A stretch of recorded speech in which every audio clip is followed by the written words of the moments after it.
moi, c'est Louise Boitard. Je suis la cofondatrice de Flash and Proof.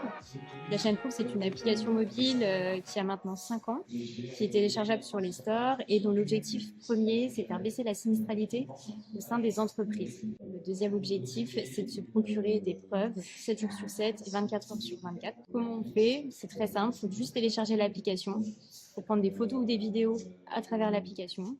Ça va générer ensuite tout un document et ces derniers vont être horodatés, géolocalisés. Donc tout va être contrôlé et ensuite déposé chez un commissaire de justice. Comme chaque entrepreneur, j'en rencontre quotidiennement. Après, il faut juste doser le petit problème du problème très critique et du gros problème.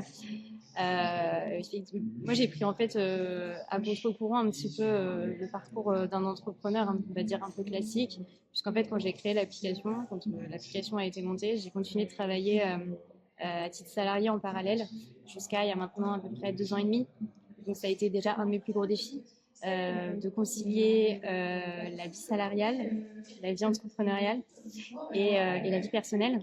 Donc ça a été compliqué, donc il a fallu faire des choix. Et l'un des premiers choix que j'ai dû faire, ça a été justement de laisser mon job de salarié pour me lancer à 100% dans la vie entrepreneuriale. Et après, évidemment, la vie d'un entrepreneur est faite de montagnes russes. Il y a des hauts, il y a des bas. C'est dans les bas en fait qu'on puise et qu'on se rend compte à quel point il faut de la résilience pour pouvoir remonter encore plus haut et pour aller puiser dans ses forces, selon moi en tout cas, pour pouvoir chercher le meilleur de nous-mêmes et pouvoir encore plus innover et être encore plus performant en tout cas sur le marché. Aujourd'hui, 5 ans après, le bilan est là. L'application étant digitale, ça évolue quasiment quotidiennement.